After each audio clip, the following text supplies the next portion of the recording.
I could visit any country, where would I go? That's an easy one for me. So, I got to say Africa. Africa is a continent. Well, yeah, that's true. But, Zambia then. What is my go-to way to relax? Sit on like the couch and put on a show with your wife.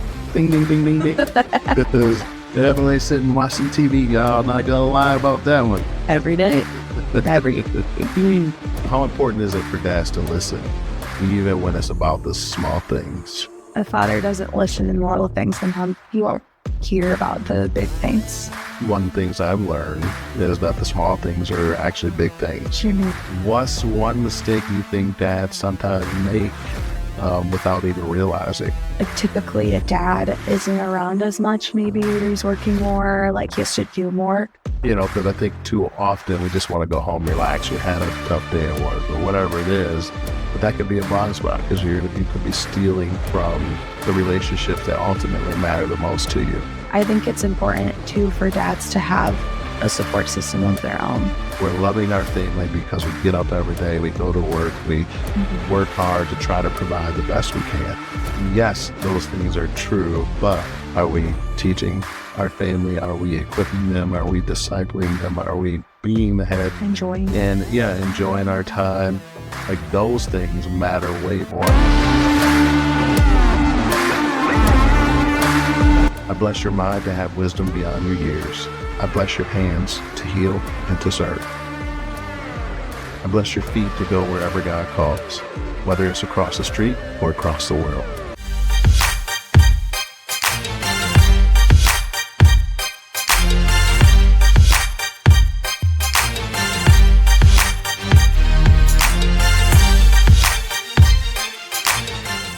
Welcome to One Brother's Opinion. Today's episode is truly special. I have the honor of sitting down with someone who has changed my life in more ways than one, in more ways than I could even ever count. And that's my daughter, McKenna Jackson. She's about to leave on an incredible journey. She's going to be heading to Africa for a missions program and more. But before she goes, we really wanted to share a moment together. One that I hope is full of laughter, full of wisdom, and full of blessing. A conversation between a father and his daughter. It's going to be a glimpse into the legacy of love that love builds. So buckle up, because we're going to have some fun. We're going to share some real talk. And we're going to end with something that I believe every father needs to do before his daughter steps into their destiny or her destiny. You ready, McKenna? Ready. So we're going to start with a little competition. It's time for a little game that we're going to be calling Who Knows Who Better? Right? That's what we always do. But here's how it works. We'll each be asking each other 10 questions, and it's really about each other. And for every right answer gets a point. And whoever has the most points at the end will win the game, but they get bragging rights for the whole rest of the year. Every family outing. So let's go. All right, so let's get into it. I'll start. What is my favorite movie of all time? Of all time? Of all time. Happy Feet. That's so funny. I actually forgot all about that movie. That's hilarious. You read the flash up every time we went camping in the backyard. I got to give her a point because that was one of my favorite movies of all time. Oh, Happy Feet. I actually said The Book of Eli. Oh, I've never even seen. Oh my God. Oh wait, or the potato movie. What was that?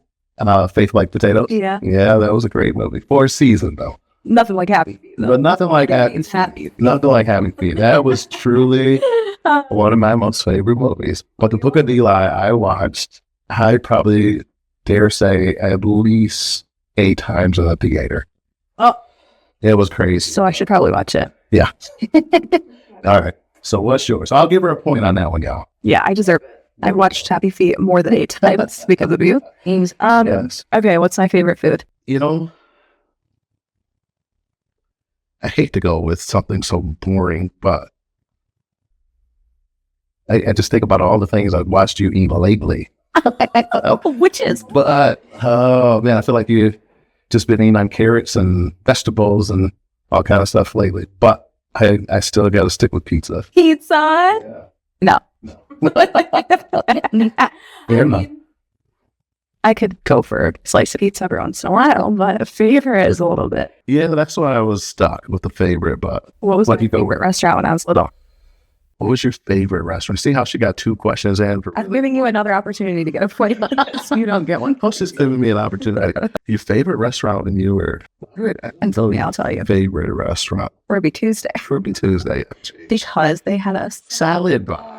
See, I should have stuck with the veggies. yeah, you were close there. That was closer. With salad is still boring, but okay. That's all right. Fair enough. Fair enough. Oh, it's your on that one.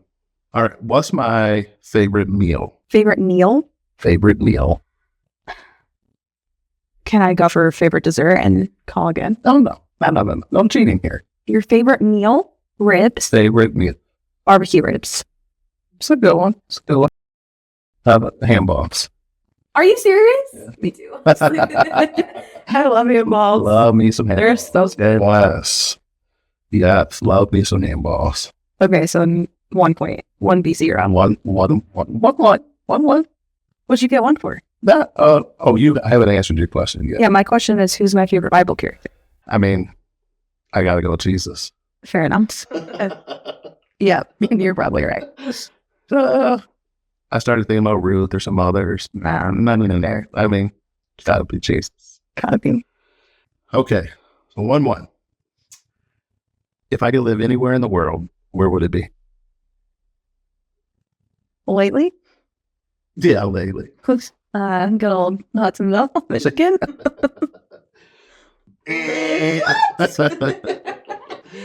You know, Mister, I don't want to move lately. No, shoot. Anywhere in the world, I was thinking about that, and it's like, man, I don't know that I would live anywhere. Visit, yes. Yeah, that's what I'm saying. Live, no. But if I could live anywhere outside of here, Oh, I still don't know. I picked Hawaii, but I don't know. I mean, you could try it.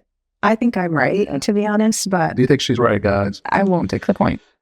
Sorry, I'll give her a point. We'll give her a point. Okay, if I could visit any country, where would I go? Well, I think that's an easy one for me. So, I got to say Africa. Africa is a continent. Well, yeah, true. But Zambia, then. Yeah, I guess so. But also, I really want to go to Spain. Ooh, But you can. nice. You go. That's good. Okay. What is my go-to way to relax? Sit on the couch and put on a show with your wife. Ding, ding, ding, ding, ding. Definitely sit and watch some TV, y'all. I'm not going to lie about that one. Every day. Every day. Yep. I don't really know the answer to this question, but what's my biggest fear? For me, I would say your biggest fear would be not fulfilling the call of God's life, which I don't know that's not even possible, but That's probably for you, my what's the word I'm looking for? Unlikely fear, is getting bit by a shark. you got to go now. But I used to have a recurring dream that I would go cliff jumping right into a shark mouth. And so, yeah, now I'm kind of afraid of sharks. But I would say my deeper, biggest fear is probably, getting to the end of my life and regretting it all. Yeah. But I don't think about it that often, so. I don't see that happening. And I think you're going to live a fulfilled life. But I can understand what you're saying with that. Okay. What's my most used phrase or saying? Nice little 5 minutes of silence before you respond. No, I'm just kidding. The silence before the response. That's the most used. I don't know. Your most used chump? It is hilarious. That's exactly what Amy said. Really? So I'm gonna put panic mode. Are you kidding? No, I said it is what That's it is. 2v1. It's never you're saying that. Oh my Maybe you goodness. think it. Yeah, but I do call Maybe you'll think that during your festival society. Since she had a little bit of backup. Wait, thank you. Goodness gracious. I'm killing it. What's one thing that always makes me laugh? For me, I would say is hanging out and having fun with your friends. Yeah. Yeah. Yeah. feel like that's the most time I see you live. Yeah, I have buddy friends. Yeah. You fight. There you go. Sweet. Ting. Okay. What is my favorite Bible verse? Dylan, it's on your arm. It's right there. I can see it. Let me see. I don't remember. I'm just, the only thing I can think of is that phrase. That's not a Bible verse. So live your life in such a way. That's not. Mm-hmm. I don't know. John 1:3-16. 1 John 3:16. Wait, I'm right? Yeah. 1 John 3:16. This is how we know what love is. That he laid down his life for us. We ought to lay down our lives for one another as well. Amen. How? 1 John 3:16. I'm going Not John to 3:16. stress about my life. That was a good one, y'all. Dang, she got that. Okay. Good. Oh, my question. Your question. All these questions I just don't even really know. What's my dream job or calling? I would say to, job-wise, I wouldn't say you're more interested in a job. I would say a job like that doesn't speak to you. I think calling is definitely more accurate for you, and I'm going to go with not necessarily a missionary, but missions for sure. Like a heart for the lost, a heart for Jesus. See people walk in there, true calling, true, identity. So Yeah, I'd say so. I'd also say when I think, like the first thing that I think of is to be a mom. My dream to be a mom, have a family, but also like a mother to more people than just my kids. So I would say that's accurate. Point for you. Wow, I get all the deep ones. What? Okay, this should be an easy one. Okay. What sport or hobby do I love most? Golf. I thought it was easy, y'all. I should. Oh, what? What sport? Oh. She said golf first. You never played football. What? What do you mean I never played football? You stopped playing football a little bit before I was born. So it's been. Yeah, well, but still, that was my favorite sport. I still watch it. That's the number one thing I watch. So. Okay, fine. I'm whatever. Football, y'all, football. Okay. Fine. Every day to do anything, what would I choose to do? If you had a free day to do anything, what would you choose to do? I'm going to say that you would either hang out with friends or sleep. Oh, love it. All day. Hang out in your room and just rest. Yeah, maybe. Depends on the weather, you know? Just say it depends on the I feel like you're not on the introvert extrovert scale that day. Yeah. Depends on how much stuff I've had to do the days before my free day. True. But I don't really have any of those lately, so Okay. point for you. I get that. Friends and sleep sounds great. Okay. What is my favorite time of the year or season? Oh, I don't know. Fall? I went between fall and summer. Yeah. So I'll give that to you, but You think I would typically lean more towards summer. That's what I was going to say, but you don't like going to the beach or being hot. No, I don't. So I would typically lean more towards fall, but I like the summer and just that you typically do more. Yeah. I'm not as much. But so I got it right. I'll give it to you. But living in Michigan, especially working in the car industry, you learn to hate winter real quick. Yeah. Well, So, especially when you're brewing off cars, moving cars, like it. A lot of us want to move south for sure, yeah. especially during the winter season. But So how come if you couldn't move anywhere, you'd choose like Tennessee? I would, we talked about becoming snowbirds possibly someday, but, I don't want to be in Florida. It's not that I don't like Florida. It's just too crowded for me. Like, I like my peace. So, like, Yeah.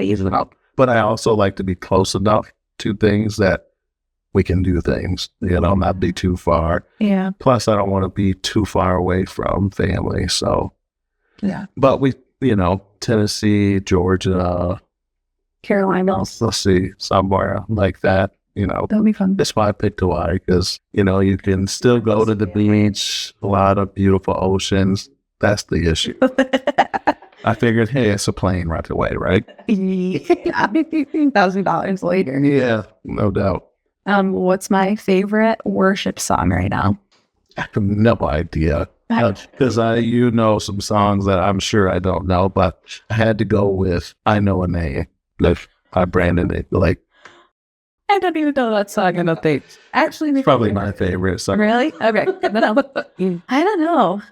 It kind of bounces around. I've been hearing, do you remember the song Hosanna? Hosanna. Yeah. Yeah. I haven't been liking that song lately. Okay. Interesting. We'll throw back. What's my favorite memory from childhood? This might get you. Do I know it? Like, have you ever told me? Do I have a chance? I think you have a chance, but What? I don't know if I've ever shared it. Oh, well, that's not fair. I mean, when you got your new football helmet? Yeah. That's all I know. I'm just Christmas. like a specific Christmas. Specifically when I turned 6, but yeah, Why? Christmas. Because I just remember waking up that year and going out to the living room and like there were just gifts everywhere, and I just remember being like it was like crazy. So I had a big old drum set sitting there, and there were just presents everywhere, and so yeah, that was definitely made Christmas my favorite time of the year. Love language is definitely gifts. Yeah. That makes sense. Yep. Very, very true. What's my favorite family tradition? Your favorite family tradition, I would say, would be opening gifts on Christmas morning. Yeah, probably true. Yeah. You started a long time ago, we would do a treasure hunt for gifts. That's my favorite. Mm-hmm. But so like close enough. Close enough. I'll give you the point. That's close enough. That was enough. Except wait, what are we at? Who's winning? I hope y'all been keeping track because I don't even know anymore. But I'm gonna say I'm ahead by 2 right now. Okay, well then you have a point then. Okay, last one. What's one thing that I always say about family? They're the only thing you can take with you. They're the only thing you can take. She got that one right, y'all. And here's what it said. That's a new thing. That's more of a new thing, but it is definitely true. It's the only thing we can take with us. That is true. So, all right, last one for you. What you got? Not that deep. What's one thing I can't leave the house without? Be honest. Like, what's... Wow. That's great. No idea. I'm going to say your purse or phone. I went with myself because I leave the house without everything all the time. That is more than fair. That is my clothes give you. Oh, wow. That's more unfair. We have to figure out who won. Well, we'll have to figure out who won, but that was fun. And no, I appreciate that very much so. And I think clearly I still know her better than she knows me, although, true. It might be a little close. So you found my favorite food was pizza. So true. Very true. Very true. Okay. That was fun. And I still think that I clearly won and clearly know her better. But, I'm going to give it to her. She did a lot better than I thought. But now I want to slow it down because fatherhood isn't really just about favorite foods or favorite movies. It's about the heart. It's about the things that last long after the games are over. So for the next few minutes, I'm going to ask you some questions. And these will be real questions the kind of questions that I believe every father that they need to hear. Whether their daughter is still small or already grown. And I look forward to hearing your heart on these questions. You ready? And I'll try my best today. All right. What's one thing you wish every dad knew about how his little girl feels love? I think as a little girl, you don't really have a concept for what that is. You just you love your parents. And so you think that they love you back no matter what they do. And so I think that I wish dads knew that the way that they love their daughters teaches them what love is, because they know they should be loved by their parents. And so as they, like, once you get to be a teenager and adult, that's when you realize, like, oh, wait, like that was love or it wasn't. But when you're little, like, it really forms what you think about it, the way that you receive it from your father, especially. Yeah. Yeah. No, that's really good. I think, so much of how you probably saw things too, like, how I treated others and different things. It's like, how did that spoke to you one way or another too, probably. Yeah. Oh, that's good. What's something a dad could start doing today that would build trust for the future with his daughter? I'd say a father would do well to be an initiator in a relationship with his daughter and follow through. Yeah. Whatever he says he wants to do, follow through. Yeah. Just go from there. Yeah. Oh, that's good. That's definitely one area I struggled with.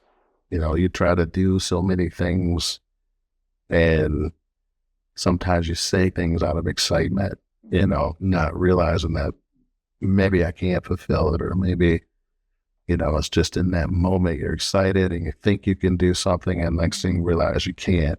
But then over time you realize how much damage it actually did to the relationship, even though it didn't come from a place of hurt or wanting to disappoint. But I can still see the damage that it did in relationships, because it's like, oh, that'll never happen, or you look forward to it and it never happens. And, so I can definitely understand that. It's okay to see mistakes in your parents too. Yeah. I'd say more than anything, like, just to start small. Yeah. Mm-hmm. And that's how, like, you lose trust over time when a lot of little things go the same way. It's not like you don't damage by, I didn't follow through with that one thing. So to build trust again, I'd say be consistent in, like, small things and follow through. Do you feel that on top of that, that maybe a father who has done those things, that taking ownership of and having conversation goes a long way in the restoration, or just continuing to build trust as well? I mean, I think it depends on the family, on the person, and on, like, the history. Yeah. I think if a dad realizes, oh, I've been someone who hasn't followed through along the way, he doesn't necessarily need to have a conversation with his daughter. Yeah. He can just, start loving her in a new way. Yeah. Which is uncomfortable at first. But if something crazy major happened, then the conversation would probably maybe be good. Versus just out of the blue, if trust is already severely broken, then just randomly trying to jump back into a daughter's life. Right. But I don't know. Probably just a mess. That's good. How important is it for dads to listen, even when it's about the small things? I mean, I'd say important. I don't think to be listened to. I think that if a father doesn't listen in little things, then he won't hear about the big things. Yeah. Yeah. One of the things I've learned is that the small things are actually big things, to our daughters, and our kids in general. Yeah. Things that we don't think that, but it's taking the time to listen. And because they're really the heart behind it. It's not just the words they're saying, but there's something deeper. Showing them a value. Yeah. Yeah. So definitely learned later in life. But what's one mistake you think dads sometimes make without even realizing it when they're raising their daughters? I don't know. I've never been a dad. Never will be. No, but from your side. A mistake I see fathers make with their daughters. I think I've seen in, like, some father-daughter relationships, like, a little bit of, like, typically a dad isn't around as much, maybe, or he's working more, like, he has to do more. And so I think sometimes I see dads maybe use that as kind of like not necessarily an excuse, but kind of to like not be intentional or just like, you know what I mean? You're tired. Like they, yeah. Relax. Well, yeah. So like not taking time to intentionally like prioritize his family maybe, but that's just off the cuff. I don't know. Yeah. No, that's good because I think, sometimes it's blind spots, right? Mhm. It's like the things we don't see that we don't realize. So like that, coming home after work, and you may have had a long day, but does your family suffer because you had a long day? Or do you put in the extra work knowing that in a few hours I can get some rest? Because I think too often we just want to go home, relax. You had a tough day at work or whatever it is, but that could be a blind spot because you could be stealing from the relationships that ultimately matter the most to you. Because when you get to my age, it's like those are the things that matter the most. Mhm. And you just don't hear about all the other things anymore. And so you look back and think, wow, I should have just taken, how much time would it have taken, just to. I can see though that I can imagine how much like pressure dads feel though, especially like when you have a young family, because you're young, you feel like the weight of providing for a whole family and then the weight of like how you treat them and interact with them impacts them so much. And like you only have so much time, like I can only imagine like how difficult that is. So also I guess I would say like, I think it's important too for dads to have a support system of their own, which I think like as women, like I talk to my friends about that a lot when they're getting married, like don't forget, like you have friends and you're going to need them. Like don't you'd let them go. So I'd say same thing for dads. It'll be a lot easier to like support your family and be present with your family if you feel supported. And I think, for your generation, I feel like they're doing a better job in the areas where my generation was a little different. Like we were still transitioning in a way out of how, being a father, being a man, being the head of the house and doing those things is like changed and shifted somewhat over the years. So where we thought it was just about going to work, providing for our family, and that was our quote unquote job, like we're loving our family because we get up every day, we go to work, we work hard to try to provide the best we can.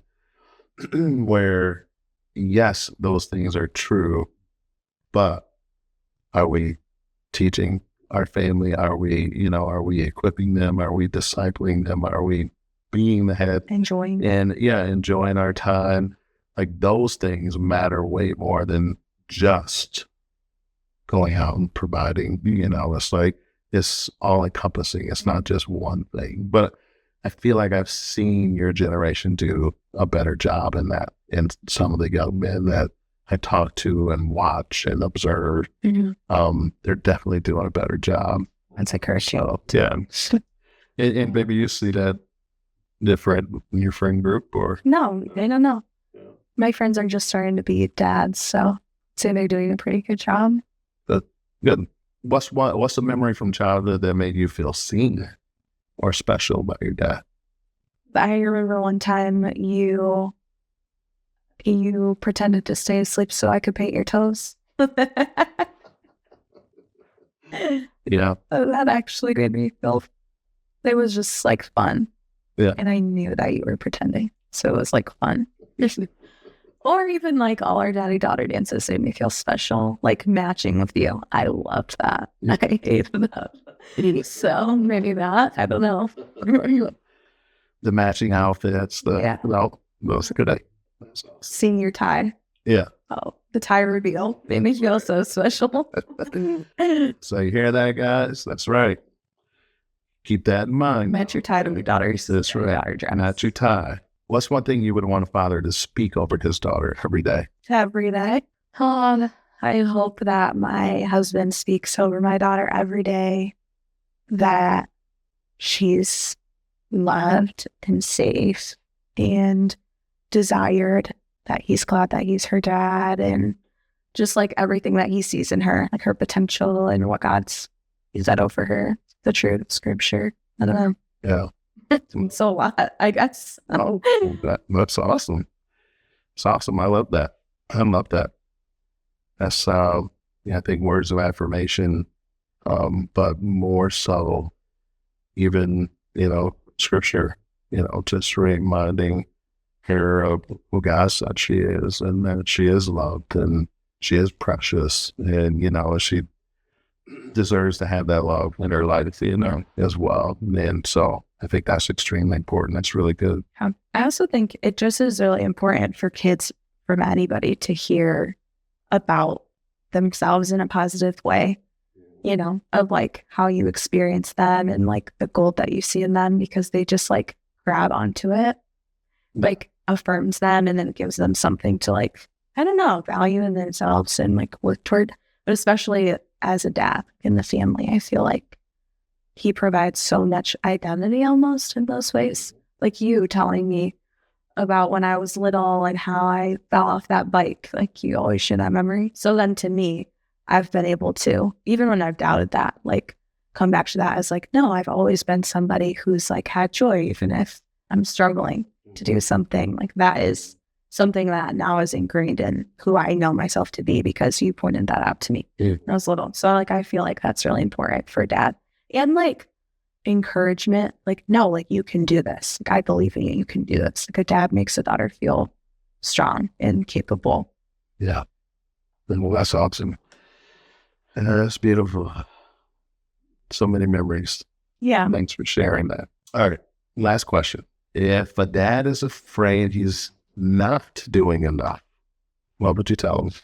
I think I'd probably ask him why he feels that way. First, kind of depends. I think that, I don't know, I think that maybe that would stem from like an expectation he put on himself for someone else. He's comparing like he's comparing where he is now to somewhere that he wants to be, whether that's like his own expectations or somebody else's on him. And so I don't know, I'd maybe say that I guess I'd just like challenge that as your goal shouldn't be to do enough or to like love your kids in such a way that you get a specific outcome, just challenge him or encourage him to like do the best that he can to love them well for the sake of loving them well, and not to get a certain like outcome from that. Even thinking of the scripture, like, if you like are doing it without love, then it's just noise. Then it just doesn't matter. It's not coming from a place of love. Right. And so like, if you feel like you're not loving well, then like, let's figure out why you've been held back from loving well and heal, like step up and be who you're made to be as a dad. But if you feel like you are like just trying to, I don't know, like if you want your family to look a certain way, and so like you want your kids to be closer to you, or you want them to come over more, like a specific thing, I just challenge that, like, or like love them well, and like maybe that will happen. But I don't know. Yeah. No, that's good. That, it's really good. And then you said something that, that really speaks to my heart big time, because you said, if you notice or if it's brought to your attention that maybe you aren't loving as well as you could, or it's not being received, to get the healing that you need, because I took too long. Like for me, like speaking to fathers, like that's so important, because I didn't realize, like I knew I was emotional in the sense that I could cry at anything, right? Commercials, dumb movies, whatever. It's like I felt moved. I felt, and I could cry. And I want to say, like, I didn't know how to, man, the best way I can say it, I guess, is like when someone else shows emotion, like I didn't know what to do with it. Like for me, I would go into fix-it mode, like really quick, really easy. Yes. Okay, what do I need to do? What do I need to fix? What do I need to change? And I wasn't able to handle like your emotions and like how you were feeling, and really hear what you were saying and be there for you, where maybe you just needed to be hugged. Maybe you just needed to be listened to and told, I'm here. I love you. It's going to be okay. For me, it was more about, okay, how do I fix it? What do I do? Like, that's the mode you go into. Because of my old traumas, my old things that, from my childhood that I didn't realize. And so I think it's very important for fathers to do that, to understand, okay, why do I respond the way I respond?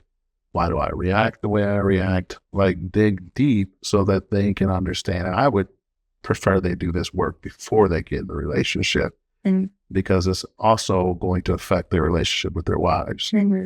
And so I would recommend to anyone before going into marriage to really put in the work to learn about yourself and why you respond and do certain things in certain situations, because it helps you understand yourself better, and certainly is going to help you in being a father, being a husband, Yeah.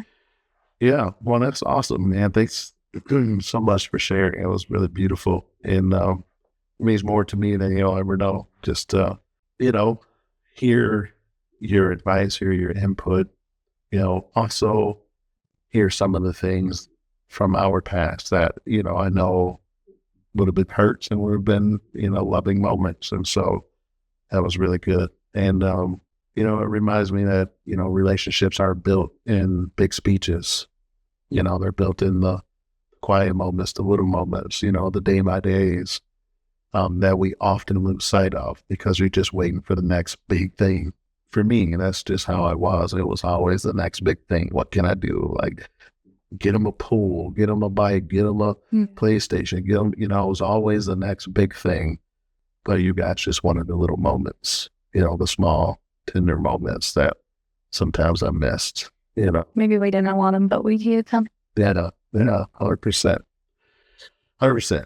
So I thought one thing we could do is share our most favorite memory Together.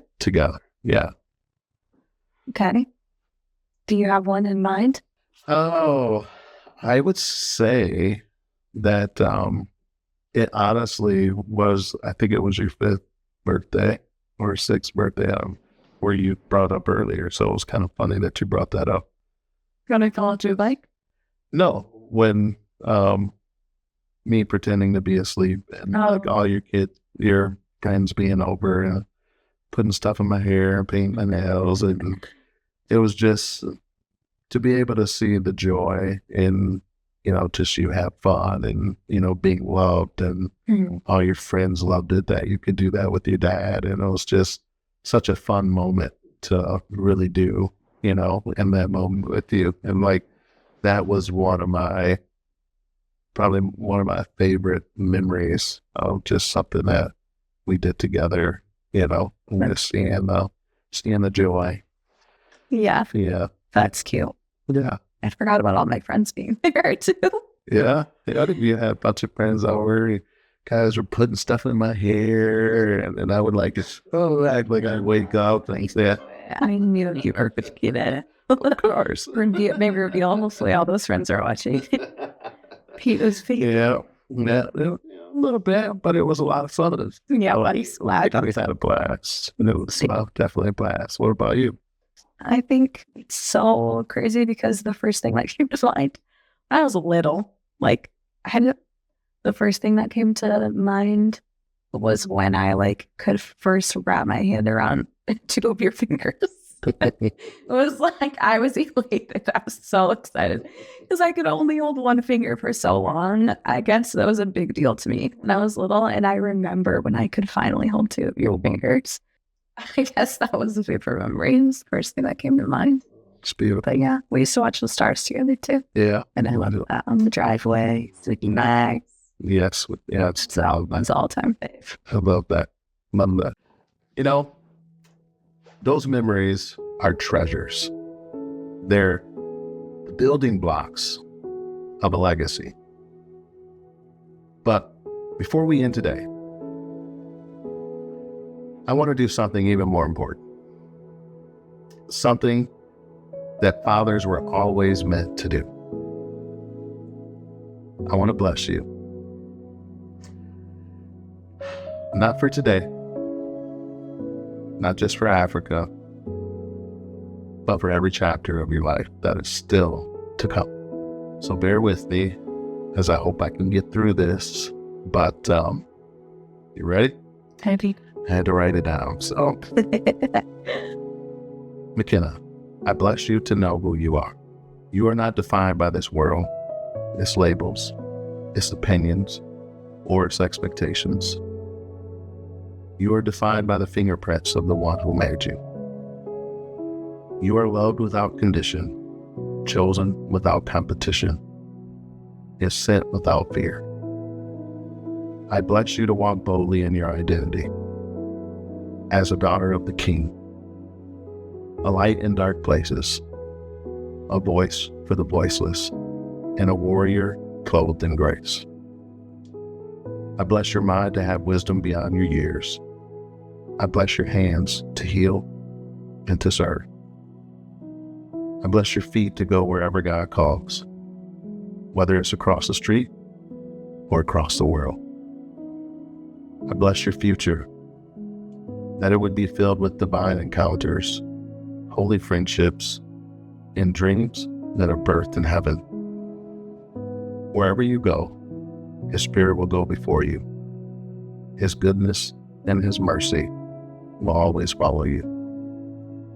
And the blessing of your earthly Father, proud, honored, and humbled to call you mine. I will go with you and be there every step of the way. You are sent, not just with love, but with a legacy. You are launched, not just into a mission, but into your destiny. I love you. We love you. Thank you. Of course. Awesome. I love you. And I know that God has amazing things, not just in Africa, but for the rest of your life. And as always, I'm happy to walk this journey with you, to be there, to be a part of it, to get to witness it. And just so proud. So I just want to thank you for being with me here today. It's been an honor. I'll cherish it. I'll keep it for the rest of my life. And so thank you so much. I love you. Of course, I love you. You know, I've said a lot of things to my daughter over the years. Some she probably remembers, and some she probably doesn't. But what matters most is that she always knew I was there, present, imperfect, but intentional, loving her the best I could, learning as I went, and I still am. Today wasn't just a conversation. It was a commissioning. Because when a daughter hears her father's voice speak identity over her, it echoes louder than the noise of the world. You know, she's heading to Africa now, but she's not going alone. She carries her calling, she carries her faith, and she carries her father's blessing. To every dad watching this, whether your daughter is still playing with dolls, or maybe she's packing for college, or just maybe you're waiting for restoration in your relationship with her. Let me just say this. It's not too late. Speak life. Show up. Ask hard questions. And apologize when needed. And while you're at it, bless her when you have the chance. Because your words, they don't just shape her future. They anchor her soul. You know, this channel has and always will be about building bridges between people, between generations, between hearts. But today, it was about building one between a father and his daughter. And I pray that it inspires you to do the same. I truly thank you for joining me. And if this spoke to you, please don't keep it to yourself. Share it with a father, a daughter, maybe a family that needs this moment as well. I'm Dominic Jackson, and this has been One Brother's Opinion. But until next time, keep speaking life. Keep standing for truth. and keep building legacy, one moment at a time. Oh, and don't tell her. Clearly, I let her win.